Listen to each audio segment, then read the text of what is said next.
امروزه یوتیوبرهای جدید تونستن خیلی سریع چنلشون رو به درآمد برسونن. بعد از ساعتها تحقیق فهمیدم اونها از چند استراتژی استفاده میکنن که خیلی ها نادیده میگیرنشون.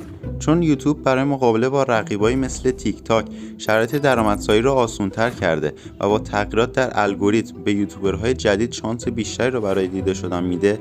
افرادی هستن که از این فرصت استفاده کردن و کمتر از 1 ماه به درآمد رسیدن با دنبال کردن چند استراتژی ساده که قدم به قدم یاد میگیرید. باید این رو بدونید که کلید موفقیت ساخت محتوای با کیفیته. محتوای با کیفیتی رو به تعدادی مخاطب ارائه بدید، بعد همه چیز رو بسپرید به خود الگوریتم. فرمول رو خوب یاد بگیرید و متوجه میشید که الگوریتم ساده است. فقط باید تمرکزتون به کیفیت باشه، نه کمیت. استراتژی، بهینه‌سازی شما رو میرسونه به چیزی که دنبالشید. اول از هر چیزی باید موضوع چنلتون رو انتخاب کنید. این خیلی مهمه موضوعتون چیزی باشه که بهش علاقه دارید و همینطور موضوعی که مخاطب به اندازه کافی داشته باشه. اگه تا الان موضوعی انتخاب نکردید، پیشنهاد میکنم چند تا موضوع مختلف رو لیست کنید که میتونید از هوش مصنوعی هم کمک بگیرید. بعد به اندازه علاقه و مهارتتون مرتبشون کنید. 3 موضوع اولی میتونه موردهای مناسبی برای شما باشه. وقتی موضوعتون رو پیدا کردید، بررسی کنید اون موضوع چقدر تقاضا داره. آیا مخاطب به اندازه کافی داره که دنبال اون موضوع باشن؟ بعد باید بررسی کنید چه کسایی توی اون موضوع فعالیت میکنن. ویدیوهاشون رو چک کنید. آیا میتونید ویدیوهایی هم سطح یا حتی با کیفیت تر تولید کنید؟ آیا میتونید ارزشی رو اضافه کنید که نبودش احساس میشه؟ اگه جوابتون بله هست، پس اون موضوع میتونه برای شما باشه. برای اینکه توی یوتیوب موفق بشید، باید خودتون رو به عنوان یک برند معرفی کنید. برند هویت شماست که باعث میشه بیننده با شما ارتباط برقرار کنه، به شما اعتماد کنه و وفادار بمونه. حتی اگه شرکتی تمایل داشت که با شما همکاری کنه، برند معتبر و قوی داشته باشید. این مرحله تیکه هاییه که وقتی کنار هم باشن کامل میشن. پس با دقت گوش کنید که ساخت برند یکی از این مرحله است. اسم چنلتون اصلی ترین برندتونه. اسمی که انتخاب میکنید باید ساده، حافظه پذیر و منحصر به فرد برای خود شما باشه. بهترین کار اینه که اسم خلق کنید از میلیاردتا اسمی که هنوز کسی استفاده نکرده. اینطوری اون اسم فقط برای شماست. البته از هوش مصنوعی هم میتونید کمک بگیرید. بعد لوگو یا پروفایل برندتون رو طراحی کنید. لوگو شما باید قابل تشخیص و رنگین باشه. نیازی نیست خیلی سخت بگیرید، حتی میتونه چیز ساده‌ای باشه. این رو بدونید که پروفایل کوچیکه، درگیر جزئیات نشید چون زیاد دیده نمیشه. میتونید با انتخاب کردن چند تا رنگ به چنلتون تم خاصی بدید که شما رو از بقیه متمایز کنه. حتی میتونید با استایل خاصی تامنیل بزنید یا از فونت خاصی استفاده کنید که فقط برای خود شما باشه. اینها موارد ساده برندسازی بود. بعداً درباره موارد مهمش بیشتر صحبت میکنیم.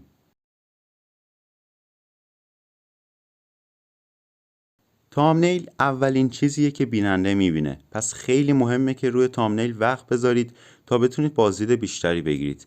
اگه بخوام نکته مهمی رو بهتون بگم که به سطح دیگه ای از ساخت تامنیل برسید، این رو میگم که الان زمان خلق تامنیل جدیدی نیست. شما ساعتها توی یوتیوب وقت میگذرونید و تامنیل های مختلفی رو توی هر موضوعی میبینید. اون تامنیل هایی که توجهتون رو جلب میکنن رو ذخیره کنید و برای ساخت تامنیل خودتون ایده بگیرید. با 2 تا برنامه اصلی میتونید هر نوع تامنیلی که میخواید رو بسازید، پیکسارت و پیکسل لب. ولی اگه میخواید بیشتر پیش برید، آی بیس پینت و فوتوپیا رو میتونید اضافه کنید. به هر حال در آخر باید چک کنید تامنیلتون چطوری به نظر میرسه. مهمه که متفاوت باشه و بین بقیه تامنیل ها بیشتر به چشم بیاد.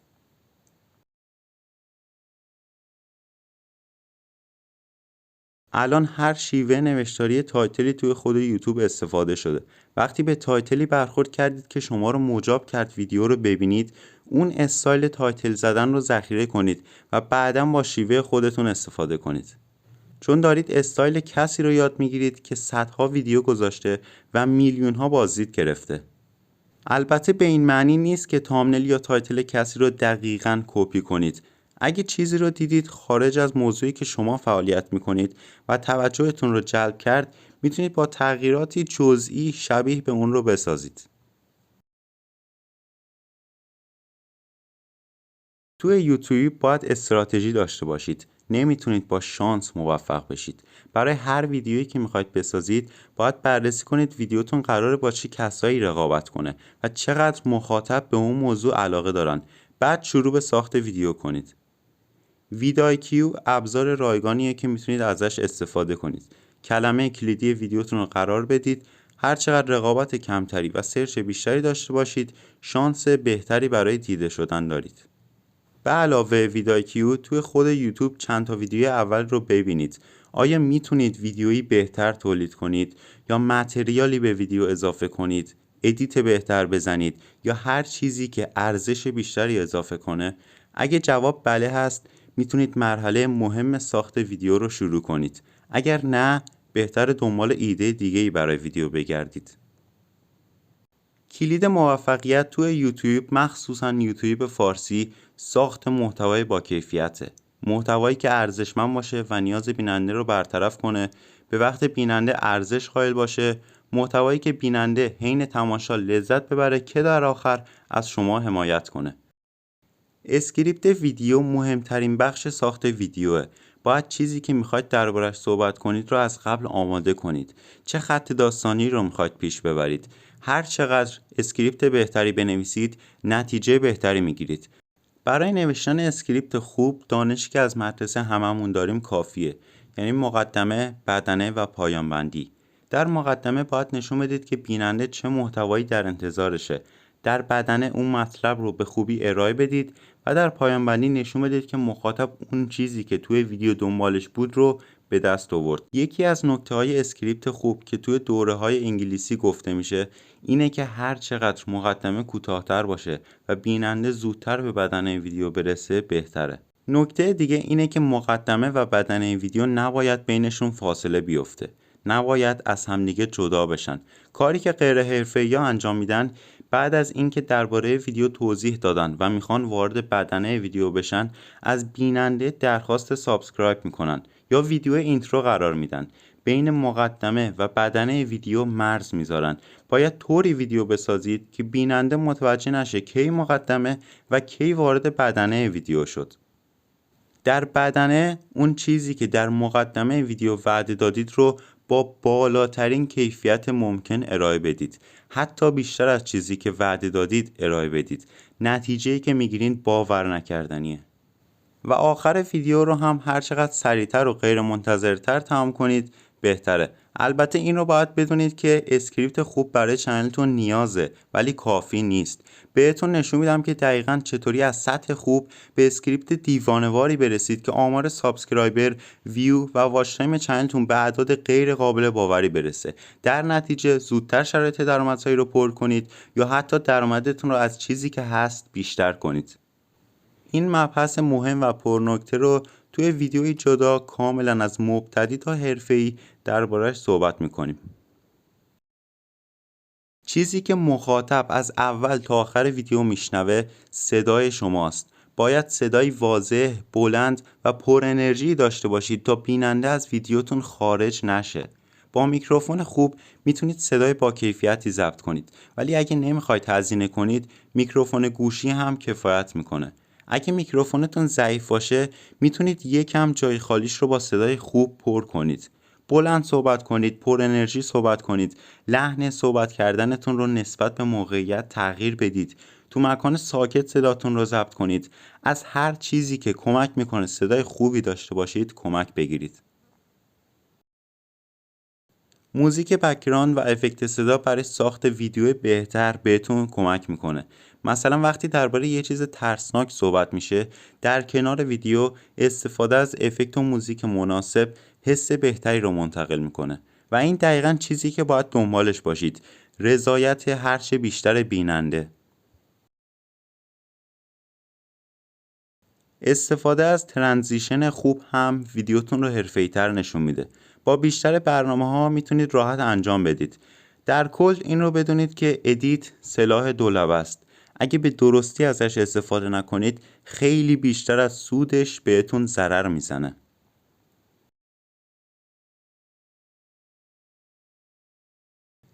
SEO یعنی هر کاری که انجام میدید تا بتونید عملکرد بهتری بگیرید. هر چی که تا الان یاد گرفتید کمک میکنه سئو بهتری داشته باشید. در کل هر چقدر یوتیوب ویدیوتون رو بیشتر بشناسه، بیشتر میدونه به چه کسایی باید پیشنهاد بده. تعامل کلید باز کردن الگوریتم یوتیوبه. اگه میخواید چنلتون آمار فوق‌العاده‌ای به دست بیاره، باید درگیری مخاطب رو داشته باشید. هر چیزی میتونه مخاطب رو به تعامل و درگیری بکشونه.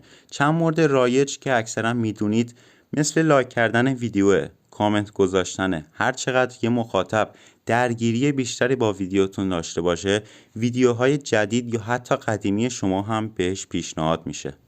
ولی اصلی ترین موردش نگه داشتن مخاطب تا آخر ویدیوه. یعنی ویدیوتون اونقدر جذاب باشه، خسته کننده نباشه که مخاطب نزنه جلو یا از ویدیوتون خارج نشه. شما باید هر طور که شده سعی کنید مخاطب رو نگه دارید. بهترین روش موثر ارائه محتوای با کیفیته. برای هر کاری مربوط به چنلتون خوب فکر کنید. باید فکر کنید تا به ایده برسید. میلیون‌ها ایده وجود دارن که منتظر پیدا شدن هستن تا بتونید با مهارتتون بهشون پر و بال بدید. مهارت‌ها رو باید یاد بگیرید که این کار منه. هر چیزی که نیاز باشه بدونید رو من یاد خواهم داد. فقط باید با انگیزه دنبال کنید. برای تولید محتوای جذاب و با کیفیت باید علاقه‌مند و پر انرژی باشید. فقط به دنبال کسب درآمد نباشید، از کار خودتون لذت ببرید. برای موفق شدن نمیتونید توی یک شب به هدفتون برسید. باید با چالش‌ها و مشکلات روبرو شید، ازشون یاد بگیرید و تجربه کسب کنید. و در آخر خلاق باشید. توی یوتیوب پیشرفت نمی‌کنید تا وقتی که دنبال این باشید کسی بهتون آموزش بده این کارو کن یا اون کارو کن. باید خودتون غیر مستقیم یاد بگیرید. الان تویی که تا این لحظه ویدیو رو دیدی باید بررسی کنی من مقدمه ویدیوم رو چی کار کردم تا تو رو مجاب کنم ویدیوم رو تا الان ببینی. اواسط ویدیوم رو چطوری ادامه دادم تا خسته کننده نباشه و از ویدیو خارج نشی. چطوری عنوان و توضیحاتم رو نوشتم. از هر چیزی که فکر میکنی میتونی یاد بگیری استفاده کن تا بتونی مثل